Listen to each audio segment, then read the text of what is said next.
His name was Aran. Nobody remembered the day he arrived at the estate.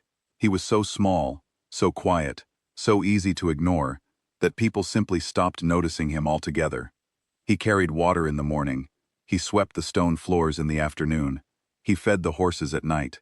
And when the sun went down and the lamps were lit, and the lords sat at their long tables eating warm food, Aran curled up in the corner of the stable, covered himself with an old grain sack, and closed his eyes. That was his life. That was all his life had ever been. The estate belonged to a man named Lord Draven. He was a large man with a loud voice and small eyes that always looked like they were calculating something. He owned land as far as anyone could see: fields, farms, forests, rivers. He owned horses and carriages and silver cups. And somewhere on the long list of things that belonged to him, there was Aran. Aran had no father that anyone knew of. His mother, a woman named Sela, had come to the estate before he was born. She was gentle and hard-working, and never spoke about her past. She washed clothes and cooked meals, and taught Aran two things: how to be invisible, and how to survive. She never taught him to dream, because dreams, she believed, were dangerous for people like them. So Aran grew up without dreams. He grew up with calluses on his hands, and silence in his mouth, and eyes that always looked a little too far away, as if they were searching for something that did not exist in that place. The mockery started when he was about 10 years old. Lord Draven's son, a boy named Kale, discovered that making Aran the subject of jokes was a very easy way to make people laugh. Kale was 17 and bored young men with too much power are some of the most dangerous creatures in the world. He tripped Aran in the courtyard in front of guests.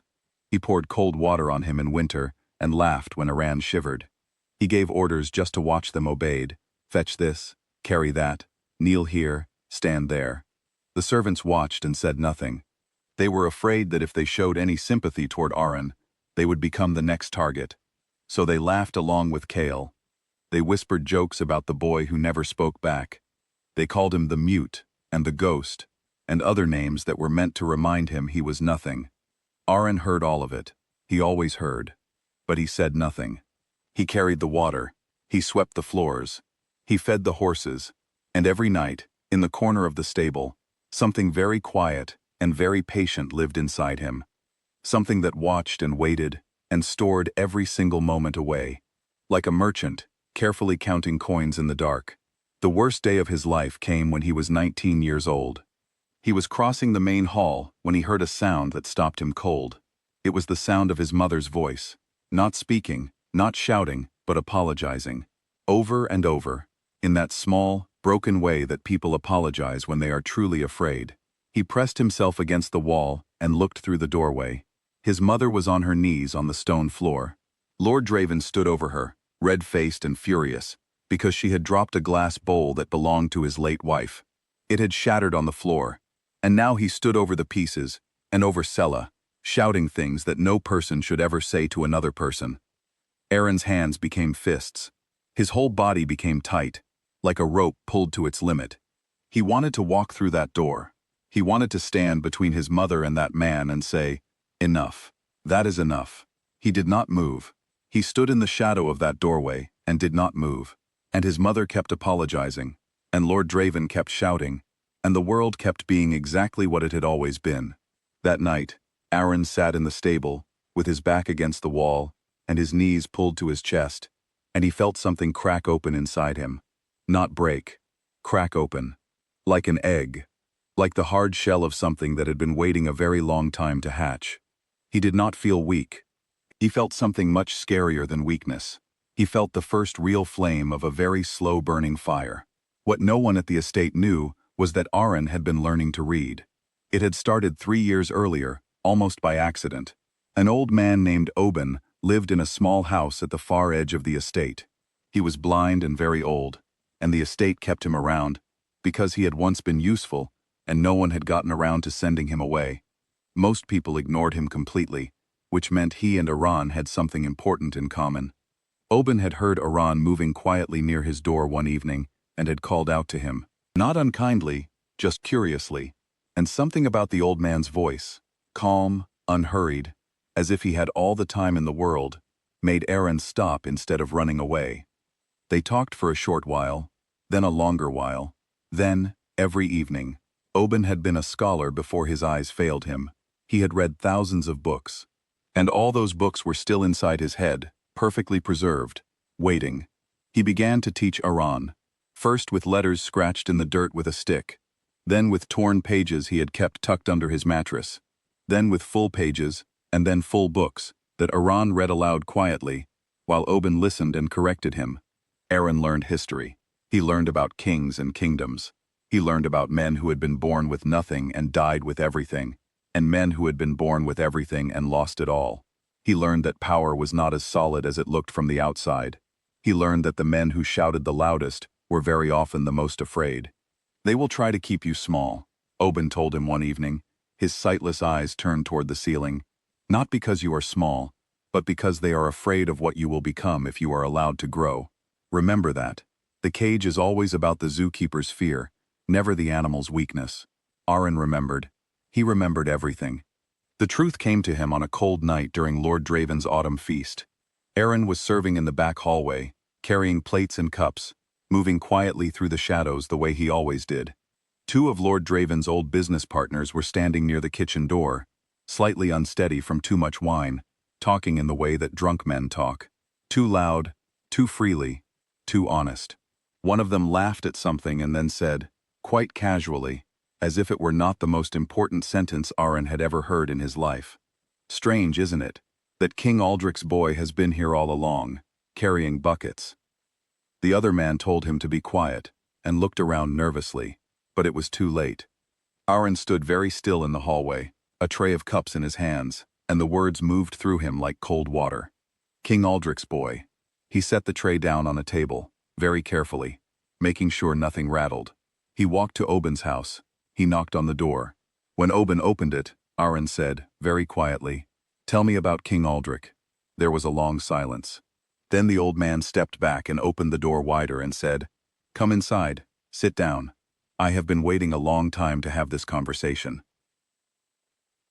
What Oben told him over the next 2 hours changed everything. King Aldrich had been a good ruler, thoughtful, fair, respected. He had died without a legitimate heir, and his kingdom had fallen into the hands of men who were none of those things. But before he died, there had been a woman. A gentle woman who worked in the palace, and whom the king had loved quietly, in the way that people love when they know the world will not allow them to love loudly.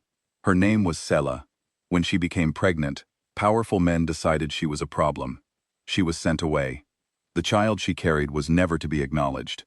Lord Draven, who owed the king's advisors several large favors, agreed to take them in, and to keep them exactly where they were. A slave, his mother, his entire life. All of it arranged. All of it deliberate. Aran sat in Oben's house for a long time after the old man finished speaking. He did not cry, he did not shout. He sat very quietly and breathed very slowly. And all those years of silence, all those mornings of carrying water, all those evenings of sleeping in straw, all those moments of being laughed at and looked through and stepped over, all of it rearranged itself inside him into something new. Not bitterness, not revenge, something cleaner than that. Clarity. He began quietly and carefully, the way he had always done everything. Oben had kept documents. Old letters, written in King Aldrich's own hand, sealed with the royal mark.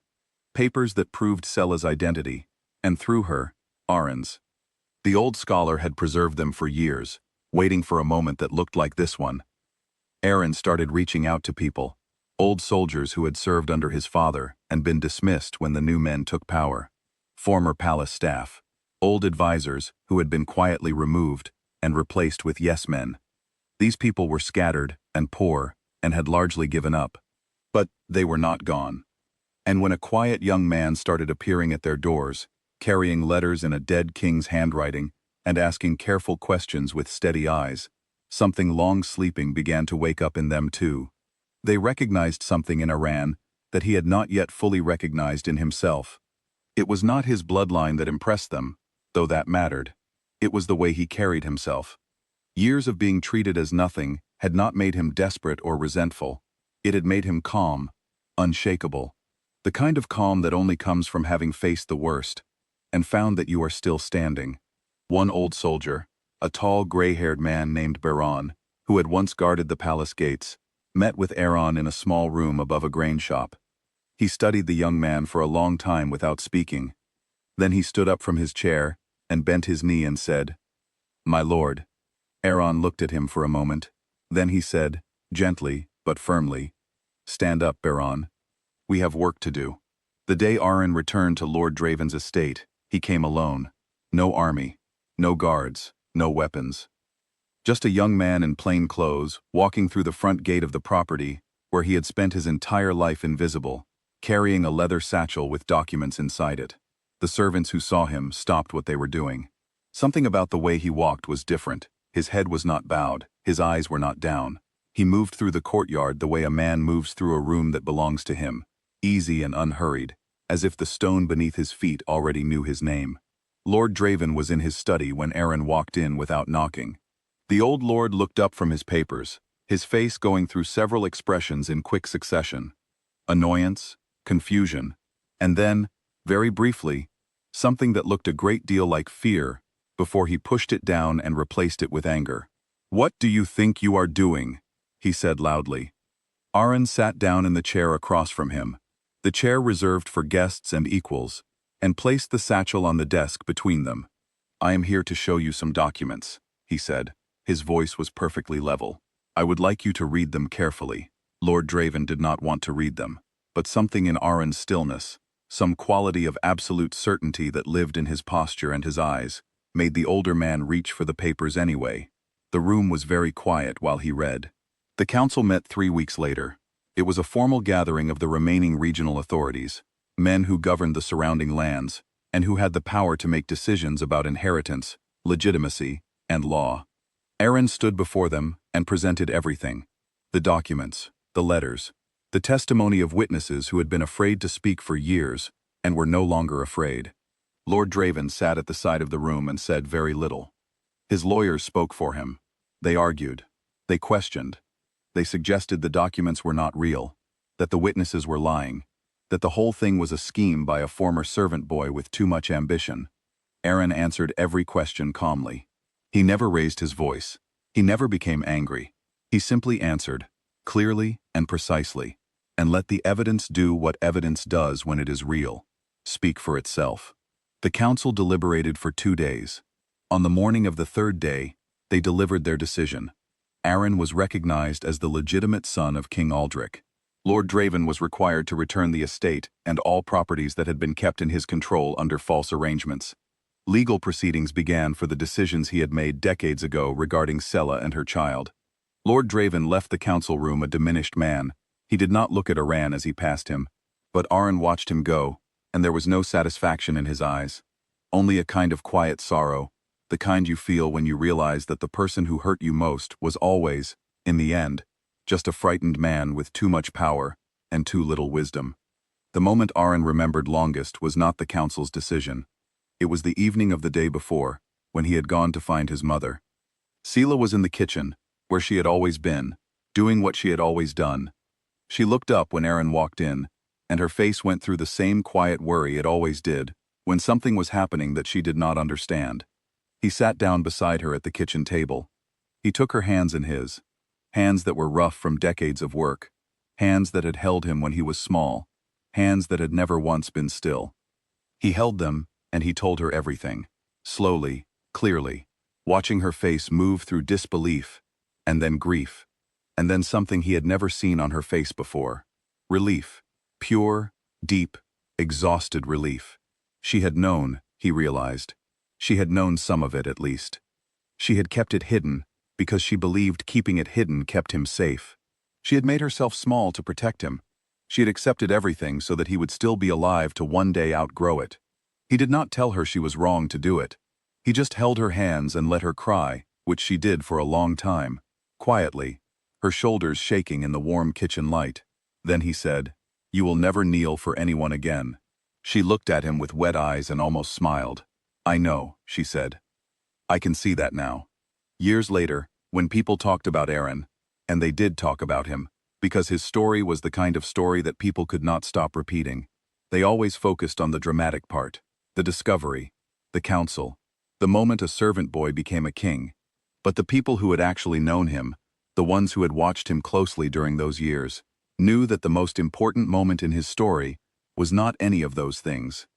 It was a boy in a stable, at night, listening to the sound of laughter that was aimed at him, and choosing not to become hard, not to become cold, not to let the cruelty of others write the story of who he was.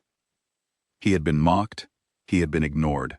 He had been made to feel like he was nothing, like his existence was a small and inconvenient fact that the world would rather not deal with. And from all of that, he had built something that no one could take from him. Not a title, not a throne, not a name. A self, whole and quiet and completely his own. Everything else was simply what happened after.